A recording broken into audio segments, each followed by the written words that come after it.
Hi guys, good day. Welcome sa ating quick plant vlog. So just a quick plant vlog para sa ating dalawang alocasia guys. Ayan, our alocasia serendipity and alocasia na black stem. Ang ganda guys, look. Gandang tignan nung magkasama silang dalawa. Ito na yung mga pinakamalaking alocasia na nakita ko guys, na mga var. Ang laki nila dito, correct? Oh, tignan. Ang ganda no. Ang ganda nilang mag-combine dito sa isang ano. Ayan, tignan nyo. Ang ganda rin itong dahon niya.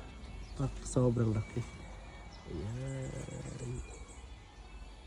O, ito yung bagong dahon niya guys. Ang ganda.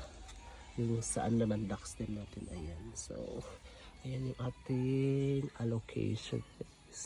That's all. Happy planting and bye.